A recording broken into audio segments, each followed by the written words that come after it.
সম্মানীয় সাংবাদিক বন্ধু বান্ধৱীসকল, আপোনালোকে সকলোৱে জানে যে অহাকালিৰ পৰা বিধানসভাৰ অধিৱেশন আৰম্ভ হ'ব আৰু বিধানসভাৰ অধিৱেশনৰ লগত সংগতি ৰাখি কেইবাখনো নতুন আইন বিধানসভাত উত্থাপন কৰা হ'ব আৰু তাৰ বিষয়ে আজি কেবিনেটত আলোচনা কৰা হয় আৰু মই যিখিনি আইন এমেণ্ডমেণ্ট হ'ব তাৰ ওপৰত আপোনালোকক এটা ধাৰণা এটা দিব খুজিছোঁ।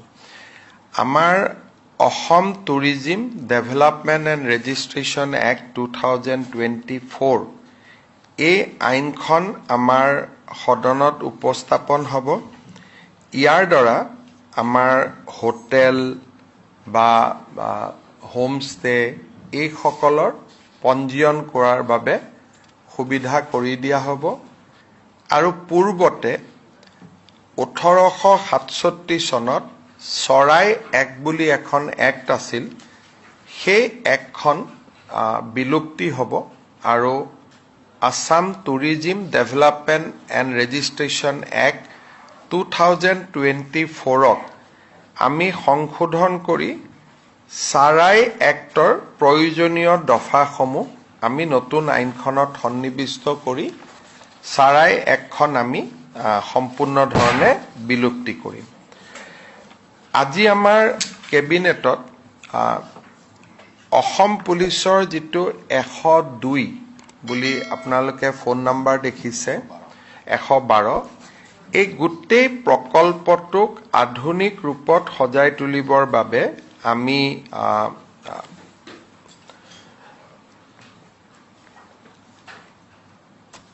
97.90 কোটি টকাৰ অনুমোদন দিওঁ। এই আঁচনিটো এনেকুৱা হ'ব যে 200খন পুলিচৰ ভেন থাকিব। পুলিচ ভেনত সাব ইন্সপেক্টৰ এজনৰ নেতৃত্বত সেই পুলিচ ভেনখন থাকিব। 112ৰ এটা কল চেণ্টাৰ থাকিব, যিটো কল চেণ্টাৰ আমি দেৰগাঁৱত প্ৰতিষ্ঠা কৰিম লাচিত বৰফুকন একাডেমীত। যিকোনো মানুহে মোৰ ঘৰত চুৰ হৈছে, মোৰ ঘৰত ডকাইতি হৈছে বা মোৰ ওপৰত আক্ৰমণ হৈছে, 112ত ফোন কৰাৰ লগে লগে 112ই 108ৰ দৰে প্ৰথমতে আমাৰ যিটো ডেস্ক বোৰ্ড থাকিব তাত GIS ছিগনেলৰ পৰা উলিয়াই ল'ব যে ঘটনাস্থলীৰ পৰা কোনখন গাড়ী ওচৰত আছে আৰু সেই গাড়ীখনক তেওঁলোকে নিৰ্দেশ দিব যে পাণবজাৰত আক্ৰমণ এটা হৈছে বা ঘটনা এটা হৈছে, আপুনি পাণবজাৰৰ কাষত আছে, আপুনি ফাঁচী বজাৰত আছে, তৎকালীনভাৱে আপোনালোকে ঘটনাস্থলীলৈকে যাওক।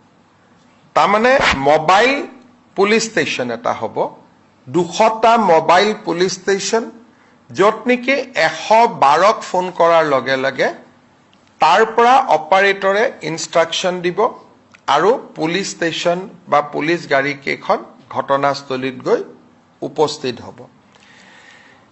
এই গোটেই কামটো কৰিবৰ কাৰণে আমাক 1000জন ড্ৰাইভাৰ লাগিব, 200খন গাড়ী কেইবাটাও শিফটত হ'ব, 200খন গাড়ী লাগিব, আমাক ছফ্টৱেৰ লাগিব আৰু কণ্ট্ৰল ৰুমত এনি টাইম বহি থাকিবৰ কাৰণে 200 গৰাকী ল'ৰা ছোৱালী লাগিব। এই গোটেই প্ৰকল্পটো আমি ৰূপায়ণ কৰিম আৰু তাৰ বাবে 100 কোটি টকা আজি কেবিনেটত অনুমোদন দিয়া হৈছে। এনেধৰণৰ আধুনিক 112ৰ সেৱা উত্তৰ প্ৰদেশ আৰু তেলেংগানা চৰকাৰে খুব ভালকৈ ৰূপায়ণ কৰি আছিলে। আমি এই সেৱাটো এতিয়া অসমতো আৰম্ভ কৰিম আৰু 112ত যেতিয়া কোনোবাই ফোন কৰিব, যদি মেডিকেল আৰ্জেঞ্চি হয় 112ই নিজে নিজে 108ক ফোন কৰি দিব। যদি ফায়াৰ ইমাৰ্জেঞ্চি হয় 112ই ফায়াৰক জনাই দিব। তাৰমানে এইটো হোম, পুলিচ, ফায়াৰ ব্ৰিগেড, স্বাস্থ্য তিনিওটা বিভাগত ইয়াত এটা এই 112ৰ জৰিয়তে এটা সমন্বয় সাধন কৰা হ'ব। তাৰমানে তেওঁ ভুক্তভোগীজনে 3টা ফোন কৰিব নালাগে, ফায়াৰ ব্ৰিগেডত ফোন কৰিব নালাগে, এম্বুলেন্সত ফোন কৰিব নালাগে, 112ত ফোন কৰিলেই গোটেইখিনি কাম একেলগে হ'ব। কিন্তু 108ও মুকলি থাকিব, এইটো নহয় যে 108 এতিয়া বন্ধ হৈ যাব নেকি, এইটো নহয়, 108ও থাকিব।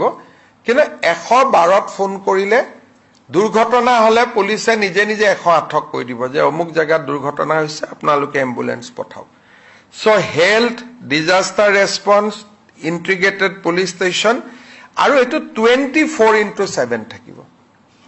ৰাতি 2টা বজাতো যদি ফোন কৰে যে মোৰ ইয়াতে মাৰপিট হৈছে, ঘটনা হৈছে, ছোৱালী ওপৰত কিবা বেয়া শব্দ কোৱা হৈছে, যি ঘটনা হলে ৰাতি হলেও এই 200খন গাড়ী 24x7 ই এক্টিভ হৈ থাকিব, যেনেকে এম্বুলেন্স এক্টিভ হৈ থাকে। এটা মোবাইল পুলিচ ষ্টেচন টাইপ হ'ব। এইটো এটা বহুত ডাঙৰ ৰিফৰ্ম অসম পুলিচত। আজি কেবিনেটে 100 কোটি টকা অনুমোদন দিছে। ইয়াৰ লগত গাড়ীৰ দামটো নাই, গাড়ী আমি ইতিমধ্যে কিনি লৈছো।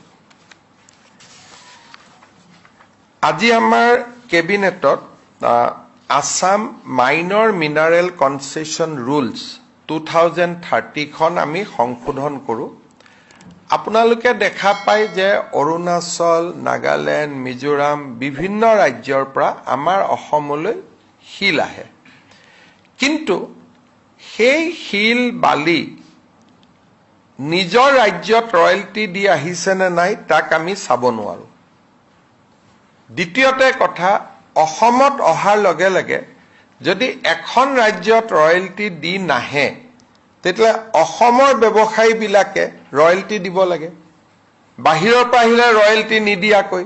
গতিকে কম্পিটিশ্যনত আমাৰ ব্যৱসায়ীসকলে শিল বালি বিক্ৰী কৰিব নোৱাৰে, বাহিৰৰ পৰা আহিব।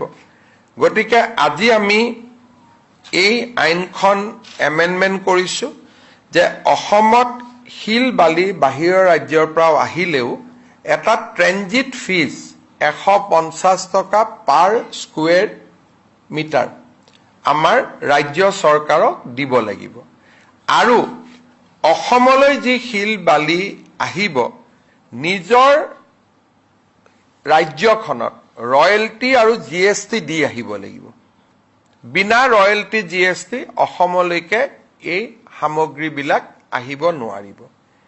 3 নম্বৰ, আগতে আমাৰ মহলবিলাক এনেকুৱা এটা জেগাত মহল আছে যেনেকে বানপানী আহি গ'ল, শিল আমি নোপোৱা হৈ যাওঁ। আইনখন এনেকে অনুমোদন দিয়া হৈছে যে নিৰ্ধাৰিত মহল পৰা 10 কিলোমিটাৰৰ ভিতৰত তেওঁলোকে ষ্টক ইয়াৰ্ডো পাতিব পাৰিব। মহলটো হ'ল নদীৰ কাষত, বানপানী আহি গ'ল, আমি বালি নোপোৱা হলো। গতিকে বানপানী অহাৰ আগতে বালিখিনি আনি টাউন এখনত তেওঁ জমা কৰি থব পাৰিব। মহলটোৰ পৰা 10 কিলোমিটাৰৰ ভিতৰত তেওঁ সামগ্ৰীখিনি আনি জমা ৰাখিব পাৰিব। তাৰমানে আমি এটা ষ্টক ইয়াৰ্ডৰো এটা আমি পাৰ্মিশ্যন দিছো। ঠিক তেনেকে আমি আন কেইবাটাও মিনাৰেল এক্টত আমি আমাৰ বন বিভাগৰ বিষয়ে চাৰ্চ কৰিব পাৰিব, চিজাৰ কৰিব পাৰিব। ধৰক ৰেলে আমাক ৰয়েলটি দিয়া নাই, ৰেলৰ অফিচাৰক চামন কৰিব পাৰিব। হাইৱে আমাক ৰয়েলটি দিয়া নাই, হাইৱেৰ অফিচাৰক চামন কৰিব পাৰিব। অৰ্থাৎ ৰাজহ সংগ্ৰহৰ দৃষ্টিভংগীৰ পৰা আমি একটা শক্তিশালী সংশোধন কৰিছো যাতে ফৰেষ্ট ৰয়েলটিটো ফাঁকি দিয়াটো কমি যায় আৰু ফৰেষ্ট ৰয়েলটি যাতে অসমৰ বৃদ্ধি হয়। আজি আমি আমুল, আপোনালোকে আমুলৰ নাম সকলোৱে শুনিছে, এটা মিল্ক প্ৰচেছিং ইউনিট বিশ্বনাথ চাৰিআলিত তেওঁলোকে স্থাপন কৰিব। ৰাণীত ইতিমধ্যে তেওঁলোকে স্থাপন কৰিছে, কাম চলি আছে। ৰাণীৰ পিছত বিশ্বনাথ চাৰিআলিত আমুলৰ মিল্ক প্ৰচেছিং ইউনিট স্থাপন কৰিবৰ বাবে আজি ৰাজ্য চৰকাৰে আমুলক 33 বিঘা মাটি বিশ্বনাথ চাৰিআলিত আবণ্টন দিছে। যোৱা কেইদিনমান আগত বিশেষকৈ মুখ্যমন্ত্ৰীৰ দায়িত্ব লোৱাৰ পিছতে মই কেইটামান অষ্টেৰিটি মেজাৰ দিছিলো যে আমাৰ যিহেতু ৱেষ্ট এছিয়া যুদ্ধ চলি আছে সেইকাৰণে আমি কিছু নিয়ম নীতি মিতব্যয়িতা একেদিন মানি চলিম ইয়াৰ ভিতৰত যেহেতু এতিয়া আমেৰিকা আৰু ইৰাণৰ যুদ্ধ শেষ হ'ল সেইকাৰণে ইয়াৰ ভিতৰত এটা শৰ্ত আজি আমি শিথিল কৰি দিছো আমি কৈছিলো যে চৰকাৰী অফিচাৰে ব্যক্তিগত বা চৰকাৰী কামত বিদেশত যাব নোৱাৰিব আজিৰ পৰা আমি এটো কৈছো যে যদি কোনোবাই নিজৰ টকা পইচাৰে বিদেশত যাব পাৰিব আৰু যদি চৰকাৰৰ কিবা জৰুৰী কামত বিদেশত যোৱাৰ প্ৰয়োজন হয় ট্ৰেইনিং প্ৰগ্ৰাম আদি ইয়াৰ যেটো আমি বন্ধ কৰিছিলো আজি আমি হেতু প্ৰত্যাহাৰ কৰিছো যেহেতু ওয়েস্ট এছিয়ান ক্ৰাইসিসটো বৰ্তমান নাই আৰু বহুত মানুহে ব্যক্তিগতভাৱে কোনো কাৰোবাৰ লৰা বাহিৰত পঢ়ি আছে আন কিবা আছে যাবৰ কাৰণে আবেদনো কৰি আছিল যোৱা দুমাহ আমি কাকো অনুমতি দিয়া নাছিলো কিন্তু আজিৰ পৰা ফৰেন ট্ৰেভেলছ আমাৰ অফিচাৰসকলে কৰিব পাৰিব কিন্তু চৰকাৰৰ আগতীয়া অনুমতি লৈ বিনা অনুমতিত নহয় with the advance permission of the government permission লোৱাৰ পিছতহে তেওঁলোকে পাৰিব আমি ৰাজ্য চৰকাৰে সেন্ট্ৰেল এক্টৰ লগত সামঞ্জস্য ৰাখি the Assam shops and establishment এক্টখন আজি সংশোধনৰ প্ৰস্তাৱ আজি আমি অনুমোদন কৰো ঠিক তেনেকে মাইক্ৰো স্মল আৰু মিডিয়াম এন্টাৰপ্ৰাইজৰ সহায় কৰিবৰ কাৰণে আমি এখন আইন আজি অনুমোদন কৰো Assam micro small and medium enterprise facilitation of establishment and operation bill 2026 এইখনৰ মতে ক্ষুদ্ৰ উদ্যোগসকলে গভৰ্ণমেণ্টৰ কোনো অনুমতি নোলোৱাকৈ প্ৰথম 3 বছৰ উদ্যোগ স্থাপন কৰিব পাৰিব পাৰমিশনৰ কাৰণে ৰখি থাকিব নালাগে তেওঁলোকে নিয়মখিনি মানি এপ্লিকেশনখন কৰিব এপ্লিকেশন আহক বা নাহক চৰকাৰে অনুমোদন দিয়ক বা নিদিয়ক তেওঁলোকে কাম আৰম্ভ কৰিব পাৰিব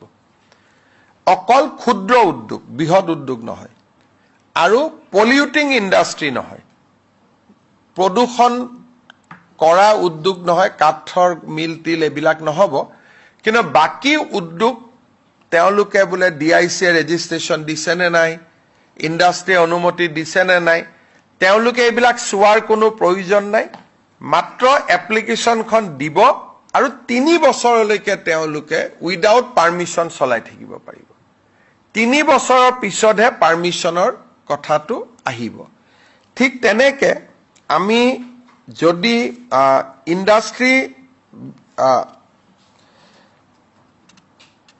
যিখিনি কোনোবা এখন জিলাত যদি এটা ইন্ডাষ্ট্ৰিয়েল ষ্টেট আছে সেই ইন্ডাষ্ট্ৰিয়েল ষ্টেটত উদ্যোগ কৰিবৰ কাৰণে বিদ্যুতৰ পাৰমিশন লবৰ কাৰণে আগতে এইবিলাকত পঞ্চায়তৰ পাৰমিশন লাগে ফায়াৰ ব্ৰিগেডৰ পাৰমিশন লাগে ইলেক্ট্ৰিচিটি বোৰ্ডৰ পাৰমিশন লাগে ইনস্পেকশন লাগে এতিয়া ইন্ডাষ্ট্ৰিয়েল ষ্টেটত যদি এটা উদ্যোগ হয় এই গোটেই অনুমতি উদ্যোগ বিভাগে দিব পাৰিব সিঙ্গল উইন্ডো ক্লিয়াৰেন্স তেওঁলোকে পঞ্চায়ত জিএমডিএ জিএমসিএ কাকো খুদিব নালাগে যদি ইন্ডাষ্ট্ৰিয়েল ষ্টেটৰ ভিতৰত হয় চৰকাৰৰ নিয়ম নীতি পৰীক্ষা কৰি উদ্যোগ বিভাগে এই গোটেই অনুমতি তেওঁলোকক দিব পাৰিব কোনো মানুহে বেলেগ বেলেগ জায়গাত যাব নোৱাৰে কিন্তু ইন্ডাষ্ট্ৰিয়েল ষ্টেটৰ বাহিৰত যদি উদ্যোগ হয় তেতিয়াহলে কিন্তু অনুমতিবোৰ ল'ব লাগিব এই ৰিল্যাক্সেশনটো অকল ইন্ডাষ্ট্ৰিয়েল ষ্টেটৰ ভিতৰতহে কৰিব দিয়া হৈছে কিন্তু যদি কোনোবা এটা উদ্যোগ স্থাপন কৰে গাঁৱত বা চহৰত ইন্ডাষ্ট্ৰিয়েল ষ্টেট নহয় তেতিয়াহলে কিন্তু ফুল পাৰমিশন তেওঁলোকে প্ৰত্যেক বিভাগৰ পৰা ল'ব লাগিব কিন্তু যদি ইন্ডাষ্ট্ৰিয়েল ষ্টেটৰ ভিতৰত হয় তেতিয়াহলে তেওঁলোকে ইন্ডাষ্ট্ৰি ডিপাৰ্টমেন্টে সিঙ্গল উইন্ডো ক্লিয়াৰেন্স তেওঁলোকক দিব পাৰিব আজি কেবিনেটে Assam micro small medium industry আৰু Assam ease of doing business এই দুইখন পাছ কৰে যিখিনি আপোনালোকক মই ইতিমধ্যে ব্ৰিফ কৰিছো ঠিক তেনেকৈ কেবিনেটত আজি টাউন এণ্ড কাণ্ট্ৰি প্লেনিঙৰ কিছু নিয়ম শিথিল কৰি ফায়াৰৰ কিছু নিয়ম শিথিল কৰি ল্যান্ড ৰিক্লাছিফিকেশনৰ নিয়ম শিথিল কৰি আমি অসম জনবিশ্বাস বিল 2026 খনো আজি কেবিনেটত অনুমোদন কৰা হৈছে। এই তিনিওখন আইনৰ জৰিয়তে চৰকাৰী ৰেট টেপিজিম বা যিখিনি আমি কওঁ যে ৰঙা ফিটাৰ মেৰ পাছ, এইটোৰ পৰা আমাৰ সমাজখন ওলাই আহিব পাৰিব। আজি কেবিনেটত Guwahati satellite city development authority bill 2026 অনুমোদন হয়। এতিয়া আমাৰ বিধানসভালৈ এই অথৰিটিটো গঠনৰ কাৰণে বিল এখন যাব। আমাৰ বহুত সময়ত বাতৰি কাকতত ওলাই আছে যে ছেটেলাইট চিটি হ'ব, আদানী কৰিব, আম্বানী কৰিব, কোনেও নকৰে। এইটো কৰিব Guwahati satellite city development authority. তাৰমানে এইটো এটা সম্পূৰ্ণ চৰকাৰী প্ৰচেষ্টা, ইয়াতে কোনো ব্যক্তিগত জড়িত নাই। ই এখন অথৰিটি হ'ব, Guwahati satellite city development authority. তাৰ চেয়াৰমেন মুখ্যমন্ত্ৰী হ'ব আৰু এক্সিকিউটিভ কমিটিৰ চেয়াৰমেন চিফ ছেক্ৰেটাৰী হ'ব আৰু তেওঁলোকৰ অধীনতে এই ছেটেলাইট চিটি নিৰ্মাণ হ'ব। ইয়াত কোনো আদানী, আম্বানী এই নামবিলাক যিবিলাক কৈ থকা হৈছে, এই নামবিলাকৰ কোনো প্ৰাসংগিকতা নাই। এইটো এটা চৰকাৰী প্ৰচেষ্টা আৰু বিধানসভাত এই আইনখনো উত্থাপন কৰা হ'ব। আপোনালোকে জানে যে আমি কিছুদিন আগতে এখন আইন পাছ কৰিছিলোঁ যে বৰপেটা, মাজুলী বা আমাৰ বটদ্ৰৱাত 3টা জেনেৰেশ্যন নহ'লে তাত মাটি কিনা বেচা নহ'ব। ভাৰত চৰকাৰে এই আইনখনত কিছু আমাক সংশোধনী দি পঠিয়াইছে আইনখন আৰু অলপ শক্তিশালী কৰিবৰ কাৰণে। গতিকে এই আইনখন Assam land revenue regulation chapter 12, এই আইনখন অলপমান আৰু অলপ শক্তিশালী কৰি নতুন ৰূপত বিধানসভাত উত্থাপন কৰা হ'ব। গতিকে এইখিনি আজি আমাৰ কেবিনেটত মুখ্য সিদ্ধান্ত আছিলে।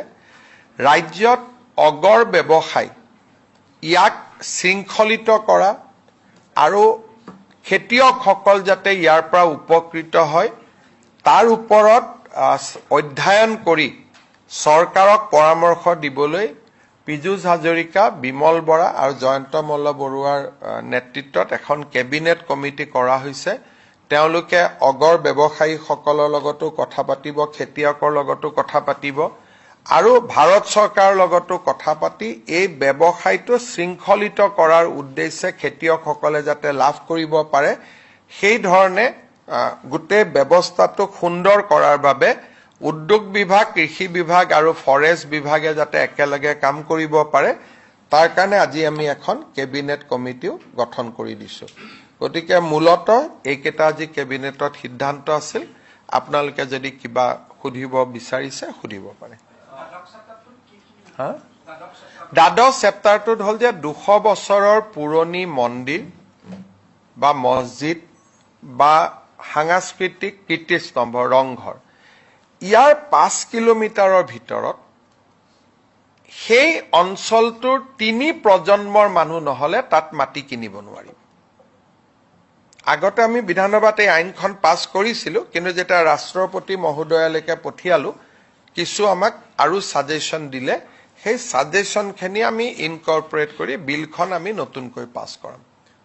মুখ্যমন্ত্ৰী মহোদয়, এই যিটো গোবিন্দপুৰ এৰিয়া আছে বৰপেটা জিলাৰ, তাততো বা বৈঠাপুটা সত্ৰও আছে, তাত কমেও 29,000 বিঘা মাটি বেদখলৰ কবলত আছে।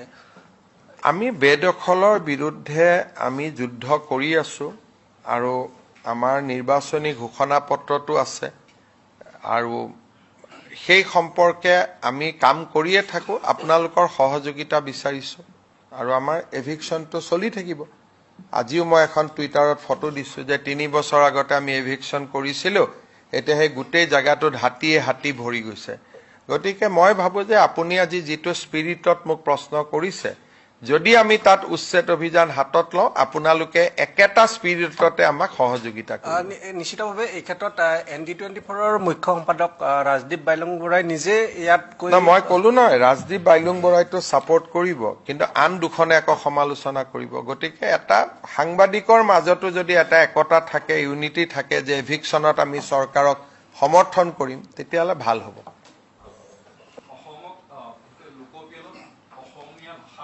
সংখ্যালঘু কৰাৰ হুংকাৰ দিছে এটা সংগঠনৰ নাম হৈছে আসাম ভূমিপুত্ৰ গণমঞ্চ। চব অসমীয়া ভাষা আছিল, আছে আৰু থাকিব।